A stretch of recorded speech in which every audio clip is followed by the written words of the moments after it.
Olá, sejam todos bem-vindos ao 3,5, o podcast para quem gosta de carros da Fiat. O meu nome é Jacob Paes, eu sou editor de livros e fanboy da Fiat. Por aqui a gente vai conversar semana sim, semana não, sobre as novidades da marca, dicas de manutenção, segredos, histórias, além da cultura do carro italiano, na qual estão inseridos os modelos da Fiat, mas também de suas outras marcas, agora reunidas sob o guarda-chuva da Stellantis. No episódio de hoje vamos falar sobre dois assuntos: a perda de tração da Fiat nas vendas do mês de setembro, discutindo se a crise de semicondutores finalmente chegou a Stellantis e o que pode vir por aí, e a semi-apresentação do novo Citroën C3, revelado há alguns dias na Índia. Em um react, a gente vai ver se a primeira impressão entre os brasileiros foi positiva ou negativa. Vamos lá?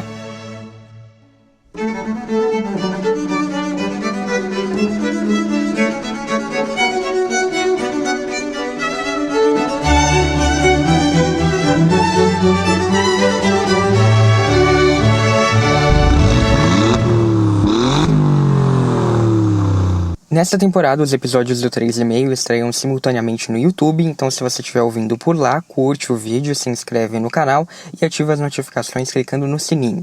Se você estiver ouvindo nos tocadores, clique em seguir no Spotify, no Apple Podcasts e no Amazon Music, ou em inscrever-se no Google Podcasts. Para conferir todas as opções, conteúdo extra e os links para as referências citadas aqui neste episódio, acesse bit.ly/3,5podcast. As novidades do dia a dia, fotos de carros da Fiat e posts especiais estão nas redes sociais do 3,5. Então segue lá, @3,5podcast no Facebook e no Instagram. Eu quero agradecer algumas pessoas que me mandaram mensagem para falar sobre o podcast. No YouTube, o Raí Guimarães disse que é muito fã da Fiat, porque uma das avós dele tem um Fiat Siena 2003 e a outra tem uma Fiat Toro. Ele também disse que é muito fã do meu trabalho, então muitíssimo obrigado, Raí, fiquei muito feliz com a sua mensagem. Já o Giovanni Júnior, que está sempre me mandando também mensagem, disse que estava ansioso pela volta do podcast. E sobre o episódio 30 lá no YouTube, ele disse o seguinte: excelente episódio, não apenas por contar essa parte da história da Fiat, mas também pela correlação com o contexto socioeconômico e político da época. Parabéns pela pesquisa. Muito obrigado, Giovanni, por estar sempre em contato, pela mensagem, muitíssimo obrigado. Esses dois episódios sobre os 45 anos de Fiat trouxeram muitas surpresas até para mim, então eu fico feliz que todo mundo possa estar descobrindo coisas novas também sobre a Fiat. E o Gabriel da página Fiat Spotting, que também sempre está aqui em contato, disse que gostou da roda de conversa sobre carros elétricos do último episódio, especialmente por ter um ponto de vista do Brasil e outro do Canadá. Ele também disse que na cidade onde ele mora, Campinas, tem um novo empreendimento imobiliário que vai ter vagas com wallbox para carros elétricos.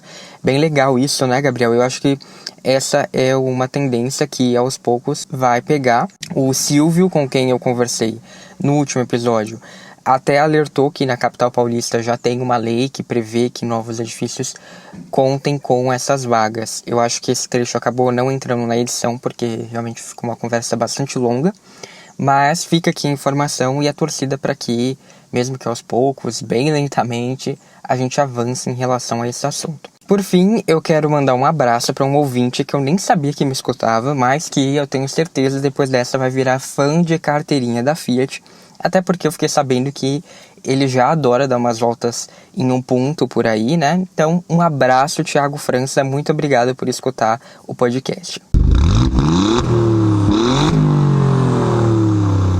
Eu acho que não é novidade para ninguém a crise pela qual passa a indústria automobilística no mundo todo em virtude da falta de semicondutores. Essas peças são essenciais uma vez que os carros ganham cada vez mais tecnologia. Só para a gente ter uma ideia, nos automóveis atuais, a eletrônica embarcada já representa 40% do custo de produção. De acordo com a Chevrolet, um Onix tem mais de 1.000 semicondutores por unidade. A Stellantis, por sua vez, afirma que para produzir uma unidade do Argo utiliza 1.100 semicondutores. Essas pequenas peças são utilizadas em diversas áreas do carro, principalmente em segurança e conveniência, mas também em conectividade e motorização. Eu já falei sobre esse assunto alguns meses atrás, lá no episódio 28, quando eu comentei a liderança da Fiat. Naquela ocasião, o debate era justamente se o desempenho da marca nas vendas era passageiro ou pior até, apenas um fator de sorte, algo provocado pela paralisação da GM, que ficou praticamente 2 meses sem produzir a linha Onix. Como eu disse naquele episódio, eu não acho que tenha sido só isso, embora a crise aguda da Chevrolet, que foi uma das maiores impactadas pela falta de insumos com certeza, tenha ajudado. A Fiat passa por um outro momento de mercado, ela conseguiu se reconectar com o público, ela apostou em soluções, fez negociações agressivas para garantir os seus materiais, envolveu até trazer peças de avião. E a filial brasileira, como a gente viu no episódio 31, tem prestígio junto à direção da Stellantis. Então ela sem dúvida ganhou prioridade dentro do grupo no âmbito global. Eu acho que isso tudo fez diferença para a Fiat. Ela foi uma das poucas montadoras que praticamente não pararam a produção. Sim, alguns turnos foram fechados, a empresa chegou a montar esquemas de férias coletivas para poder readequar os níveis de produção, né? Como em agosto houve uma suspensão parcial da produção por 10 dias e só 2 turnos ficaram ativos. Mas parar mesmo, de fato, a Fiat não parou. Pelo contrário, ela fez lançamentos como a nova Fiat Toro, que introduziram mais tecnologia.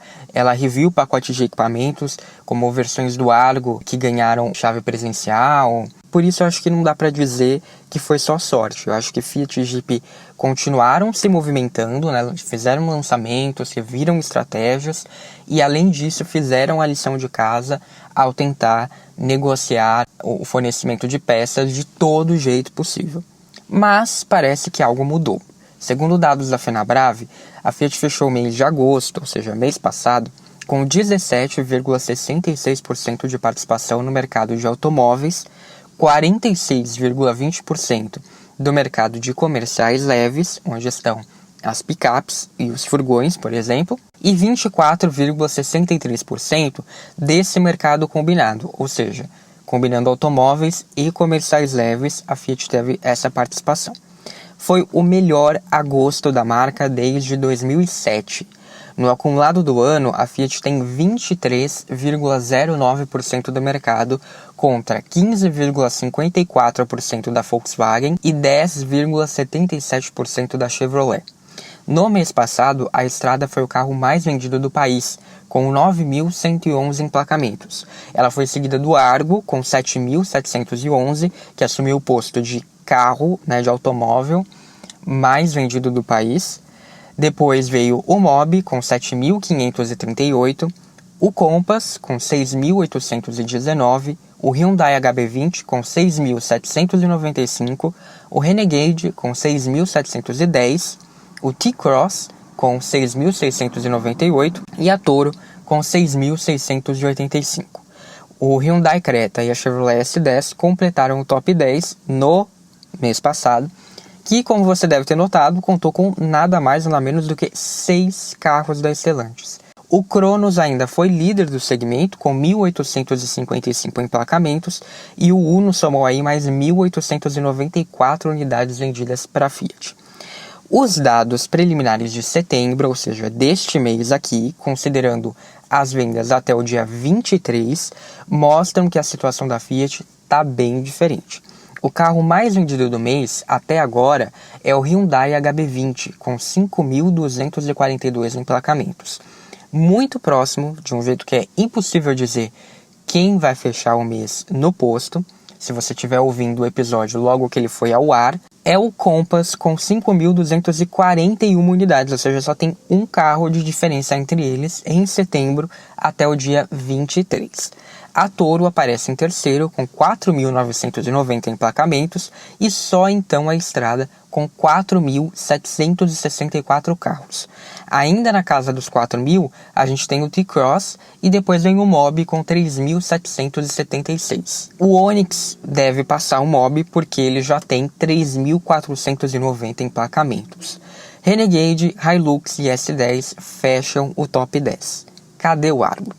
Bem, o Argo tem apenas 2.713 unidades vendidas nesse período, o que mostra que as suas vendas diárias estão, em média, no patamar das 117 unidades.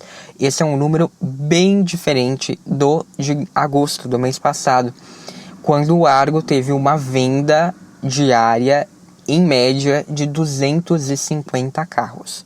Então, uma diferença aí considerável. Na verdade, os únicos Fiat que estão mantendo o desempenho do mês anterior são a Toro e, surpreendentemente, o Cronos. Ele tem 1.698 emplacamentos até agora. Eu acho que o que é importante analisar aqui é uma tendência, né? É o que está acontecendo não só com a Fiat, mas também com outras montadoras, para tentar entender, porque quando a Fiat assumiu a liderança, como eu falei no episódio 28, teve uma discussão muito grande se isso era ou não mérito da Fiat. O fato de ambos esses dois modelos, né, Cronos e Toro, não serem produzidos na fábrica de Betim, como vocês bem devem saber, a Toro é produzida junto com o Jeep, em Pernambuco, e o Cronos vem da Argentina. Seria apenas uma coincidência? E é por isso que, então, mais uma vez eu trago aqui esse assunto. Porque parece haver aí algo a mais, parece haver uma tendência que eu acho que é interessante a gente discutir.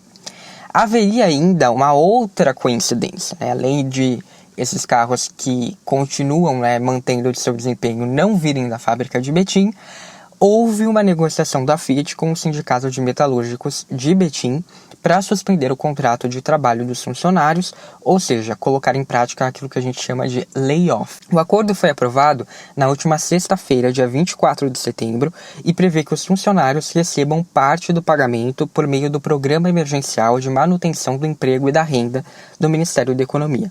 A medida faz com que boa parte dos empregados mantenha o valor do salário garantido por completo, enquanto quem ganha mais vai poder continuar recebendo até 85% do valor, dependendo da faixa de renda. Essa suspensão vai valer por um período de 2 a 4 meses, para no máximo 6.500 trabalhadores. O sindicato informou ainda que o acordo vai valer de 1º de outubro deste ano até 30 de setembro de 2022 e que ele também garante benefícios como participação nos lucros e resultados, 13º e férias, além do plano de saúde e outros adicionais. Por sua vez, o funcionário vai ter que fazer um curso de qualificação profissional e vai receber R$ 70 de ajuda de custo por mês. Em entrevista ao jornal O Tempo, de Betim, o presidente do Sindicato dos Metalúrgicos da cidade e da região, Alex Custódio, declarou que, abre aspas, é uma questão que resulta da falta de peças e componentes, e a montadora não quer parar a produção totalmente nem demitir os trabalhadores. Na nossa avaliação, foi um acordo bom, em linhas gerais, que preserva empregos e benefícios, fecha aspas. Ao jornal, a Stellantis divulgou a seguinte nota, abre aspas, os trabalhadores do polo automotivo de Betim aprovaram, por maioria de votos em assembleia, a concessão de layoff a uma parte da força de trabalho da empresa, em decorrência do impacto da crise sanitária e de suas consequências sobre a economia, que agravaram a escassez global de insumos, notadamente de componentes eletrônicos, comprometendo a capacidade de manter o ritmo e o volume de produção dentro de padrões previsíveis. A suspensão do contrato de trabalho para qualificação profissional preserva os empregos dos trabalhadores envolvidos e assegura os direitos estabelecidos no acordo coletivo de trabalho, além de oferecer qualificação profissional, estabilidade no emprego proporcional ao período de afastamento e pagamento de bolsa-auxílio para preservar o poder aquisitivo. O acordo tem vigência de 1 ano e poderá ser aplicado pelo período de 2 a 4 meses. O objetivo é o enfrentamento da crise sem precedentes no fornecimento de insumos e componentes. A empresa espera a normalização dos suprimentos e a retomada dos volumes de produção no menor prazo possível. Fecha aspas. Isso quer dizer, então, que a Fiat finalmente entrou na crise de semicondutores e os resultados de setembro, então, daqui para frente, vão ser o padrão da marca, né, com os best-sellers como Strada, Argo e Mobi, vendendo muito menos do que eles venderam nos últimos meses? Bem, eu acho que sim e que não, como eu vou explicar a seguir. A queda nas vendas de setembro, então, pronunciaria esse novo momento para a Fiat. A marca teria atingido o seu ápice e agora ela não vai conseguir sustentar os seus resultados? Eu acredito que não vai ser bem isso, mas não dá para dizer que os próximos meses vão ser tranquilos para a Fiat. E veja bem, isso não quer dizer que a Fiat vai parar a sua produção como fez a Chevrolet.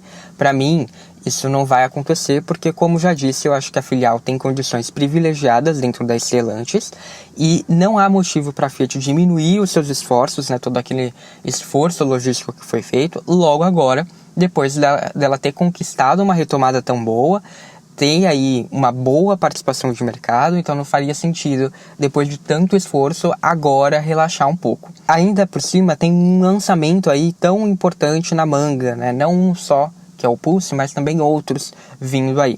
Então eu acredito sim que ela vai ter que rever os volumes, ela vai ter que dar prioridade a certos modelos, por isso foi feito o acordo com os funcionários. Essa medida foi necessária, talvez, porque, diferentemente do que se pensava antes, eu acho que a crise vai ficar aí por um bom tempo, tal como a pandemia de Covid-19.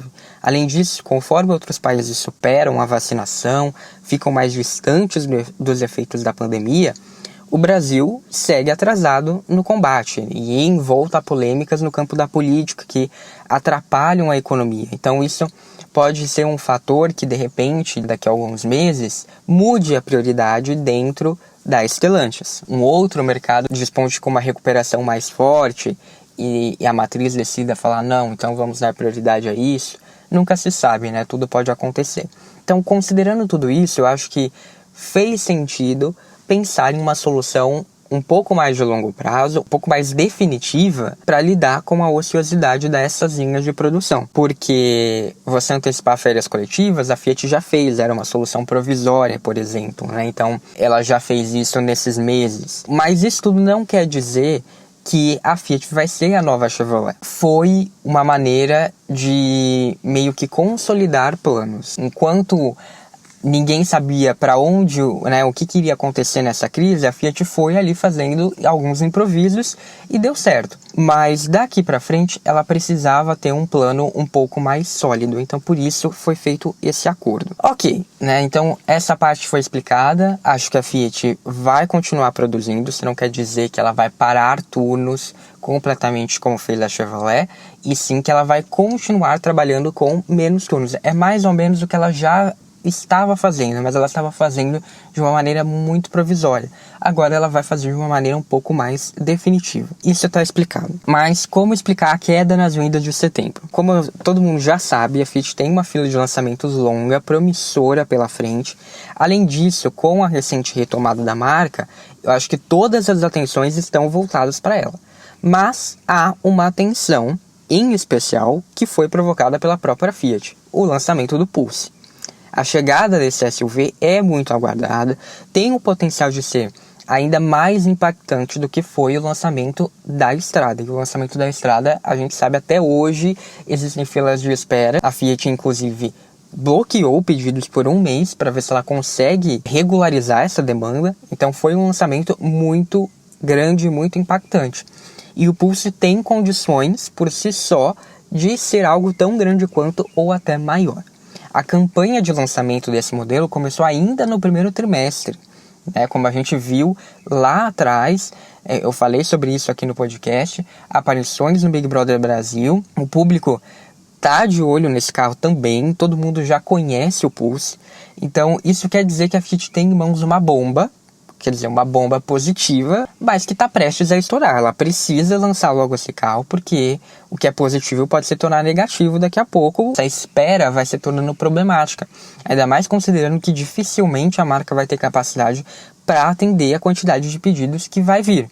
Então, eu acho que é possível dizer que a demanda reprimida pelo Pulse vai ser de um impacto tão grande quanto a do Onix. Mesmo o Pulse sendo um modelo inédito, que ainda não existe, mas já se fala tanto sobre ele, já é um carro muito desejado, uma categoria que está muito, sempre em expansão, muito em destaque. Então, eu acho que vai ser algo aí bastante significativo. Sim, o Pulse tem todo esse potencial, e o meu ponto aqui é que a Fiat também deve estar prevendo algo do tipo assim acontecendo. E eu acho que essa queda de setembro está relacionada a um sacrifício para que a Fiat consiga fazer alguma quantidade do Pulse que vem aí e de fato lançá-lo sem ser para inglês ver. Então ela está reduzindo a produção de carros que já existem para conseguir adequar o que ela tem ali e lançar de fato o Pulse.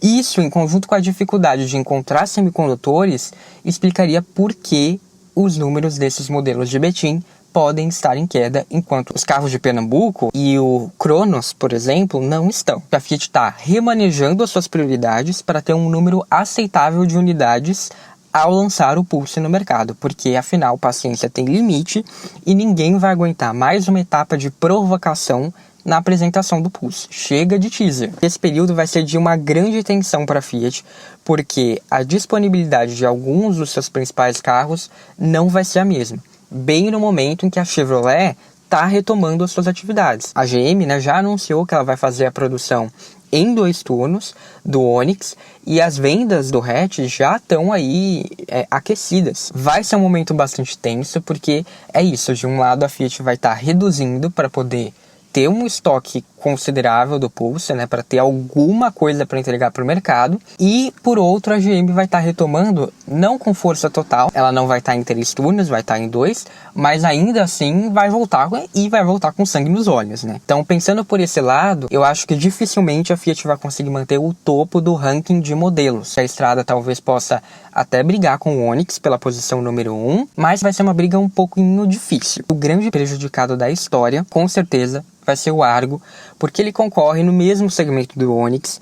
É um segmento que tem muitos competidores, é um segmento que não está em ascensão, porque você pode falar, o segmento de SUVs também tem muitos competidores. Sim, mas é uma fatia de mercado que está crescendo muito, enquanto a dos hatches é justamente o contrário, está em retração. Ainda por cima, a Fiat vai estar nesse cenário de racionalização da linha de produção. E o mês de setembro, o desempenho do Argo em setembro, mostra isso. Resta saber quanto tempo a Fiat vai ter para arrumar a casa e se a volta do Onix vai ser realmente tão meteórica quanto a gente está esperando. Isso não quer dizer, no entanto, que a liderança de mercado da Fiat foi passageira. Embora possa perder esses lugares no pódio dos modelos mais vendidos, eu acho que dificilmente a Fiat não vai sair de 2021 como a montadora que mais emplacou carros no Brasil. Basta a gente ver os dados do acumulado do ano para entender.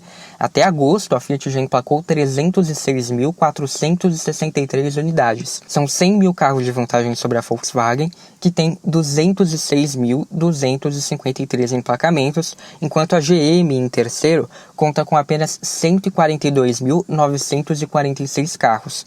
Portanto, a Fiat tem uma grande vantagem no acumulado do ano e só não vai fazer uso disso se as vendas dela caírem drasticamente, ou seja, caírem no nível do que caiu a Chevrolet. O que não deve ser o caso, como eu disse, porque a paralisação da Fiat tem outro objetivo e, na verdade, nem é uma paralisação integral. E mesmo que o patamar de setembro se repita, ou seja, que daqui para frente a Fiat venda mais ou menos o que ela vendeu, o que ela está vendendo em setembro, a liderança só seria perdida se a Volks tiver um crescimento considerável. Afinal, a vantagem sobre a Chevrolet é ainda maior. Então, acho que essa disputa entre Fiat e Chevrolet, ela vai estar muito maior para saber qual vai ser o carro mais vendido do Brasil do que para saber qual vai ser a líder, porque no meio ainda tem a Volkswagen ali. Então, se a Chevrolet quiser brigar com a Fiat, ela ainda vai ter que passar a Volks. Não bastasse isso, a Fiat tem mais lançamentos para serem feitos até o final de 2021 em comparação com as suas rivais. Além do Pulse, que com certeza vai ter toda essa demanda que eu falei, a questão é quanto a Fiat vai conseguir atender, a Fiat ainda vai mexer naquilo que ela mais vende, as suas picapes. Começando pela Toro, que já ganhou na última semana um reforço com as séries Black e Chrome Edition na versão Vulcano. Eu acho que a jogada da Fiat foi muito esperta, porque ela observou a maior aceitação das versões Range e Ultra após o facelift da picape, porque essas versões passaram a vender muito mais do que antes, e ela trouxe o visual mais chamativo, vamos assim dizer, dessas versões para a Vulcano, que além de mais barata, oferece um novo motor TD270, ou seja, o tão ali sonhado motor Turbo Flex. Então, com isso, eu acho que não só a marca vai ampliar o leque de possibilidades, como ela também vai poder conquistar novos clientes para a sua picape. E além da Toro, a Strada também vai ganhar novidades. O Auto Segredos já tinha flagrado um exemplar em testes da picape compacta na nova versão Range, com câmbio CVT. E na última semana, o site também encontrou uma Strada Vulcano com forte película nos vidros e painel tampado para esconder o provável câmbio CVT.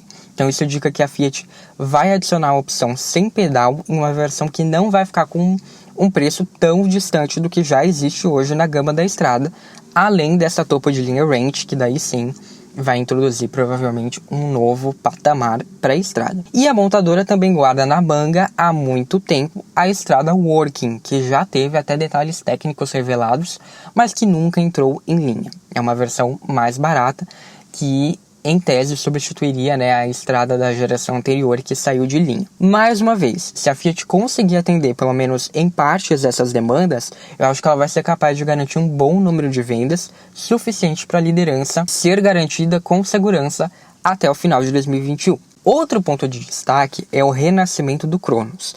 E embora o sedã ainda não tenha um número de vendas vistoso, que seja condizente com seu potencial, ele fica ali sempre abaixo das 2.000 unidades vendidas, ele ganhou notoriedade nos últimos meses, entrou no radar, Eu acho que ele se mostrou para o público como uma opção viável. E isso já é algo interessante. Uma pessoa que não considerava o Cronos antes, agora pode passar a considerá-lo.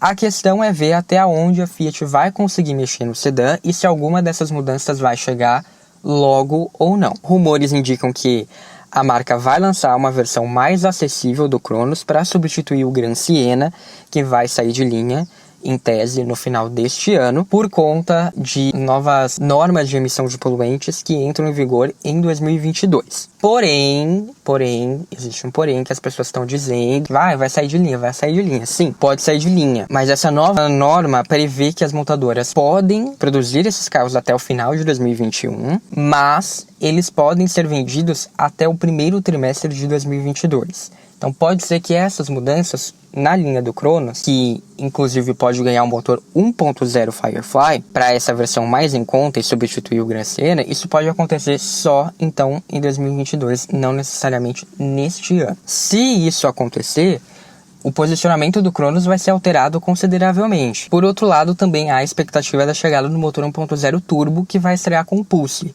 e o câmbio CVT para as versões equipadas com motor 1.3. Não importa se o Cronos vai seguir para o andar de baixo, com essa versão de entrada, para o de cima, com essas novidades do motor 1.0 turbo, o câmbio CVT, ou se ele vai seguir para ambas as direções. A ideia é que o volume de vendas do Cronos mude com expressividade. Portanto, o panorama é de um cenário tenso para os próximos meses. A Fiat não está confortável, porque a demanda reprimida pelos modelos da Chevrolet com certeza não vai ser desprezível. Mas a montadora italiana também tem as suas cartas na manga, desde que ela consiga manter o nível de produção que ela manteve até agora, pelo menos.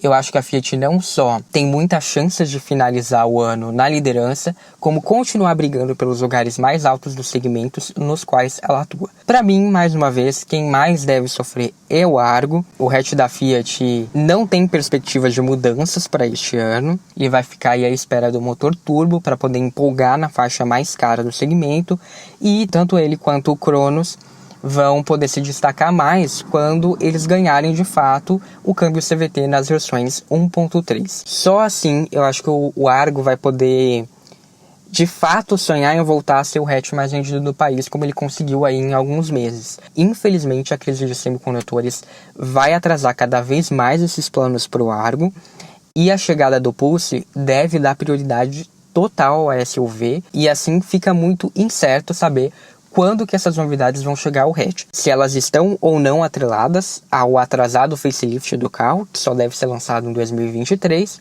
ou se não, se a Fiat vai lançar alguma coisa no ano que vem. O que vai ser essa coisa? Vai ser o câmbio CVT? Vai ser o motor turbo? Vai ser os dois? E daí depois vai ter o facelift? Ou não, ou o motor turbo só vai vir com o facelift e agora vai vir só o CVT?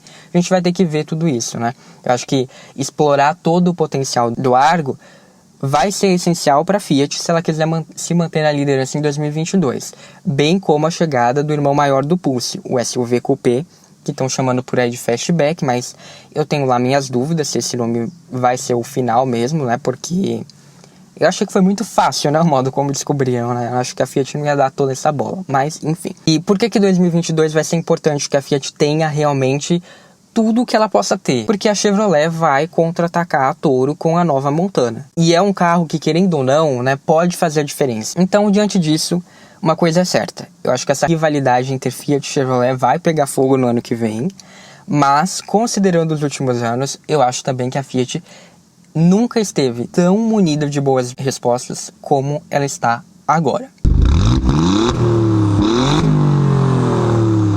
Depois de altos e baixos no mercado brasileiro, a Citroën promete inaugurar uma nova fase com a chegada da nova geração do C3. O hatch deixa de seguir o projeto europeu para ter vida própria em países emergentes, uma estratégia que lembra da Fiat, que sempre teve sua linha de entrada descolada da europeia. A opção de transformar a gama da marca francesa veio antes da fusão com a FCA, mas as palavras de Antônio Filosa, CEO da Stellantis na região, mostram essa energia. Abre aspas. O projeto C-Cubed vai inaugurar um novo capítulo da história da Citroën. Teremos 3 veículos totalmente novos nos próximos 3 anos, desenvolvidos em grande parte por nossas equipes e produzidos na América do Sul. Além disso, esses veículos vão se beneficiar de toda a experiência e sinergias que temos agora como Stellantis. Fecha aspas. Filosa também destaca que a fábrica de Porto Real passou por grande modernização. Os investimentos motivaram o time da Stellantis e é essa energia que a empresa quer passar para o lançamento, despertando uma nova paixão pela Citroën no Brasil. Nosso C3 terá um posicionamento acessível, de acordo com a marca.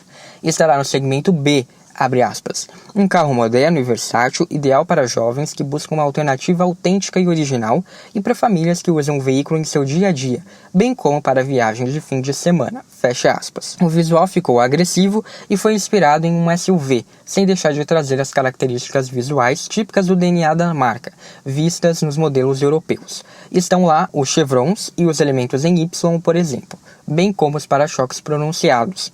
O modelo tem uma estrutura pensada para a robustez necessária ao asfalto daqui, e ali a isso a customização com pintura bicolor e diversas cores. Serão ao todo 13 opções de combinação. Uma linha de acessórios também fará a diferença. No interior, a marca promete muito espaço e um generoso entre-eixos, bem como a maior central do segmento de 10 polegadas com Apple CarPlay e Android Auto.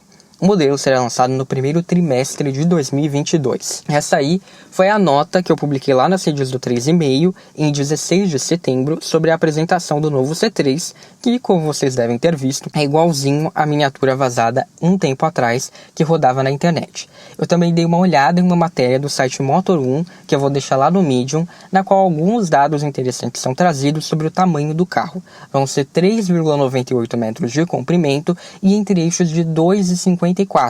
Ou seja, para quem achava que esse carro seria o anti-Kwid, já pode tirar o cavalinho da chuva. Eu estou curioso para saber como que a Stellantis vai posicionar esse modelo, que tem potencial para fazer bastante sucesso, desde que ele seja de fato muito bem posicionado. Por sorte, a Citroën agora está sob o guarda-chuva de uma empresa que entende de estratégia como ninguém no Brasil, então acho que as chances são boas. Mas vamos aos haters. O Ricardo Blume disse: hatch com algo a mais, SUV dos compactos, é cada uma que aparece. Gostei do carrinho, apesar do interior ser estranho, mas não acredito em um sucesso de vendas. Infelizmente a Citroën não conseguirá seu gol de placa desta vez. Falta algo. Olha, se todo mundo tivesse a bola de cristal que o Ricardo Blume tem, olha, a gente tava feito. E Ricardo, olha, quem procura Gol é a Volkswagen, que aliás nem sabe o que fazer com ele, né? Já a Stellantis parece ter conseguido enfim descobrir o que fazer com o Uno, que, segundo rumores, já teve a sua produção encerrada, embora a Fiat não confirme. Por que eu tô falando isso? Porque para mim o C3 tem muito potencial, justamente porque eu aposto ele vai ter um posicionamento parecido com o que era o do futuro finado hatch da Fiat. Acho que essa pegada jovem, de carro barato que não parece barato, pelo menos por fora, é algo que o brasileiro aprecia. Mas, de fato, ele será bem mais simples em acabamento e equipamentos, isso é nítido pelo que já foi divulgado. A própria central, apesar de ser bem grande, ela precisa de cabos e os comandos do ar-condicionado têm um aspecto bem pobre, eu não gostei muito disso. Mas eu acho que o preço do C3 ainda vai nos surpreender e ele tem tudo para deslanchar, ainda mais considerando que ele vai estar sob o guarda-chuva da Fiat e isso vai ajudar a eliminar boa parte dos problemas de imagem da Citroën. E outra coisa, a própria marca não apresentou esse hatch como um SUV, diferente do caso da Renault. Na verdade, ela não quer dar a entender isso porque um dos próximos lançamentos da Citroën vai ser justamente um SUV para ficar acima desse C3. Então, por isso, ela só disse que o novo C3 é inspirado no design dos SUVs, o que é um discurso bem diferente do Kwid. O Lourenço Lamas disse: semana passada dirigi um C4 Cactus da Localiza, achei péssimo em quase tudo, salvo a direção que é levíssima, mas para vocês terem uma ideia, nem regulagem de altura tem. Isso num carro de 100 mil. Acabamento ruim, bancos duros, painel pobre. Não tem sequer botões de ar-condicionado, que é controlado na tela do multimídia. Agora imagina esse novo C3 aí. Deus me livre. Passo. Olha, eu vou dar um desconto para esse aqui, porque a foto dele ali no comentário era de um Alfa Romeo 4C. Então, eu só vou dizer o seguinte: o C4 Cactus é um carro já defasado, ele estreou no Brasil com atraso, é um projeto de outra era, teve muitas adaptações. Esse desenvolvimento nacional do C3 com certeza foi pensado assim justamente para agradar o nosso público em pontos como o que o Lourenço citou. E o segundo ponto, que é a revisão por parte da Fiat. Eu acho que certamente vai reforçar essa ideia de trabalhar mais o gosto do brasileiro. Basta a gente ver como as pessoas entram num lobby e elas gostam de dizer: olha, o meu carro tem aquele negócio que dá para subir e descer o volante, sabe? Então isso é o tipo de coisa que a Fiat sabe fazer. Colocar essas pequenas coisinhas assim que parece que não faz diferença, mas que o público gosta, né? Por exemplo, dá para subir e descer o banco, que a Fiat fez. No Uno, né, aquele console de teto que tem no Mobi também, que era igual do Idea, que o pessoal adorou no Idea, a Fiat colocou no Uno. Então são essas pequenas diferenças que o olhar da Fiat para isso é muito interessante. Então eu acho que o C3, nesse quesito, ele vai ser muito mais próximo da gente do que um carro como o C4 Cactus. O Cristiano René de Oliveira disse: se a Citroën procurava o golpe de misericórdia para finalizar suas operações, vos digo que acabou para a empresa. Perdeu sua identidade de vanguarda, portfólio de produtos pífio e nível de qualidade de acabamento à altura da Dacia. Espero que a Peugeot não tome o mesmo destino. Mas, só pelo motor 1.6 do Neo 208, vejo que a história tende a se repetir. Triste fim para uma marca que se consolidou pela primazia de seus projetos, que tanto nos surpreendeu a cada lançamento. Bom voyage. Eu acho que, Cristiano, assim, essa Citroën ela só existiu no Brasil. E como eu disse no episódio 25, foi um erro. Em todo o mundo, a Citroën é uma marca de carros baratos e joviais. Aliás, é um posicionamento bastante parecido com o da Fiat, e não à toa elas vão ser as marcas de volume da Stellantis.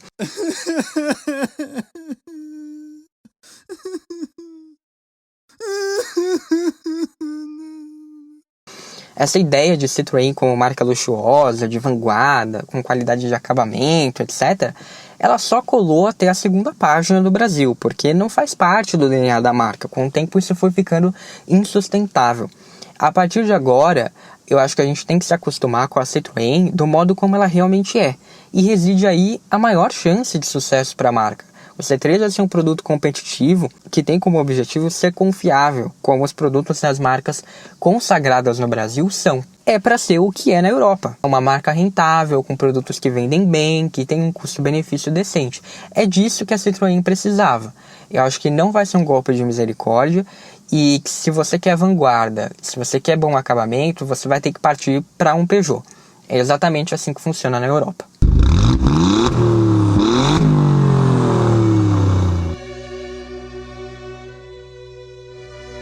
Por hoje foi isso, muito obrigado a você que me escutou até o final. Eu espero que você tenha gostado do que ouviu. Se sim, compartilhe este episódio com alguém que você acha que vai gostar. Isso ajuda bastante as pessoas a descobrirem o conteúdo do 3,5.